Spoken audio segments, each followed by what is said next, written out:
বিএনপির নেতাদের সরকারের এবং পুলিশের অভিযোগ অপহরণের গেম অপহরণের কার্ড খেলার চেষ্টা করছিল জামাত ইসলাম। গত 23 দিন ধরে শিবিরের একজন কেন্দ্রীয় নেতা তিনি হারিয়ে গেছেন, গুম হয়ে গেছেন, অপহরণ করা হয়েছে। এই ব্যাপারগুলো নিয়ে সোচ্চার ছিল জামাত এবং শিবির। সরকারকে দায় দিচ্ছিল মানুষের জীবনের নিরাপত্তা নেই, এটা তাকে খুঁজে না পেলে কঠোর আন্দোলন করা হবে, কঠিন ব্যবস্থা নেওয়া হবে, এরকম নানা কথা আমরা শুনছিলাম। কিন্তু আজকে রীতিমতো আমরা উল্টা চিত্র দেখলাম।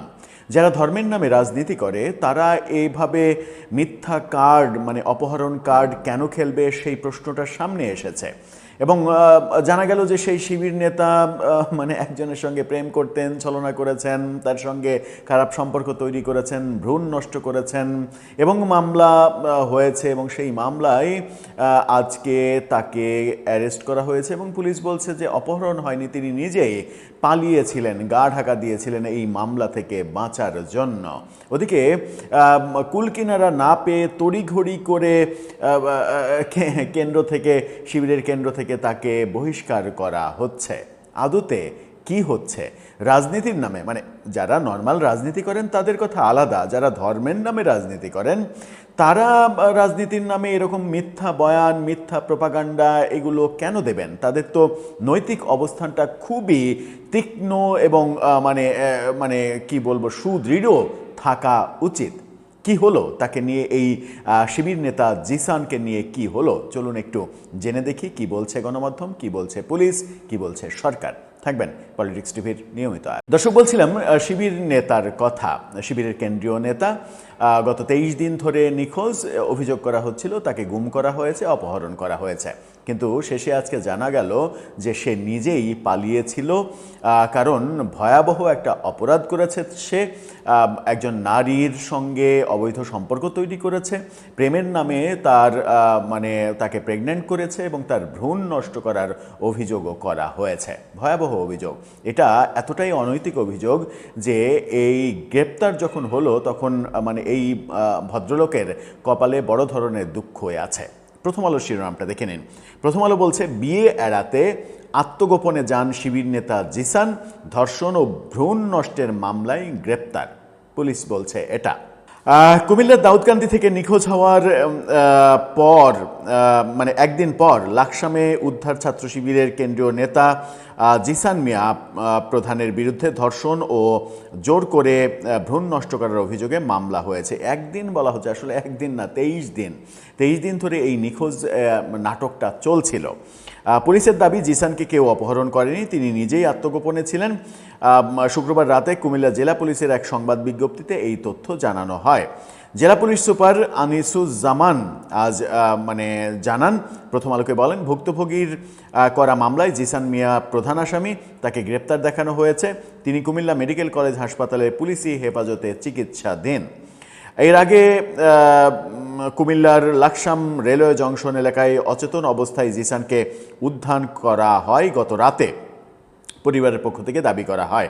পরে তাকে চিকিৎসার জন্য কুমিল্লা মেডিকেল কলেজ হাসপাতালে নেওয়া হয়। জিসান মিয়া 28 বছর বয়স, ইসলামী ছাত্র শিবিরের কেন্দ্রীয় সহকারী আন্তর্জাতিক বিষয়ক সম্পাদক এবং সংগঠনটির কুমিল্লা জেলা পশ্চিম শাখার সাবেক সভাপতি। বড় নেতা, অনেক বড় নেতা। পুলিশ সূত্র বলছে 11 জুন রাতে জিসান নিখোঁজ হয়েছেন জানিয়ে তার চাচাতো ভাই রাসেল আহমেদ দাউদকান্দি মডেল থানায় একটি সাধারণ ডায়েরি করেন। এই ডায়েরিটা অনেক পরে হয়েছে, কিন্তু গত অনেক দিন থেকে এই নিখোঁজের ব্যাপারটা শোনা যাচ্ছে, আমরা দেখছি। জিডির পর জেলা পুলিশের একাধিক দল তাকে উদ্ধারে তৎপর হয়। অনুসন্ধানকালে পুলিশ জানতে পারে কয়েক মাস আগে ফেসবুকের মাধ্যমে এক বিধবা নারীর, 25 বছর বয়স্ক এক বিধবা নারীর সঙ্গে জিসানের পরিচয় হয় এবং তাদের মধ্যে প্রেমের সম্পর্ক গড়ে ওঠে। পুলিশের ভাষ্য, প্রেমের সম্পর্কের জেরে অন্তঃসত্ত্বা হওয়ার পর জিসান ওই নারীকে ভ্রূণ নষ্ট করার জন্য চাপ দেন এবং এক পর্যায়ে ওষুধ সেবনের মাধ্যমে গর্ভপাত ঘটানো হয়, ঘটনা ঘটিয়ে ফেলেছেন। পরে ওই তরুণী জিসানকে বিয়ের চাপ দিলে তিনি 12 জুন বিয়ে করবেন বলে সম্মতি দেন। তবে বিয়ে এড়াতে তিনি তার আগেই নাটক সাজিয়ে সরে পড়েন। পুলিশের সংবাদ বিজ্ঞপ্তিতে বলা হয়, আত্মগোপনে যাওয়ার পর জিসান তার চাচাতো ভাইয়ের মাধ্যমে থানায় নিখোঁজের জিডি করান। নিখোঁজের অনুসন্ধান চলাকালে গত রাতে লাকসাম এলাকা থেকে তাকে উদ্ধার করা হয়। এদিকে জিসান উদ্ধারের খবর পাওয়ার পর গতকাল রাতে ওই নারী বাদী হয়ে দাউদকান্দি মডেল থানায় জিসানের বিরুদ্ধে মামলা করেন। মামলাটি নারী ও শিশু নির্যাতন দমন আইনের ধারায় করা হয়েছে। এই ঘটনায় ধর্ষণ এবং ভ্রূণ নষ্টের অভিযোগ আনা হয়েছে। কুমিল্লার সহকারী পুলিশ সুপার খলিলুর রহমান বলছেন, প্রাথমিক তদন্তে নিশ্চিত হওয়া গেছে যে জিসানকে কেউ অপহরণ করেনি, তিনি নিজেই আত্মগোপনে চলে গিয়েছিলেন। এক নারীকে ধর্ষণ এবং নারীর সঙ্গে প্রতারণামূলক ঘটনার অভিযোগে তার বিরুদ্ধে মামলা হয়েছে। মামলায় যে অভিযোগ সেটা তো বললাম। এদিকে এই ঘটনা মানে চমৎকার চমৎকার হেডিং দিয়ে খবর হচ্ছে বিভিন্ন গণমাধ্যমে। প্রথম আলো আরেকটা খবরে বলছেন যে প্রেম করার অপরাধে জিসানকে বহিষ্কার করেছে ছাত্র শিবির।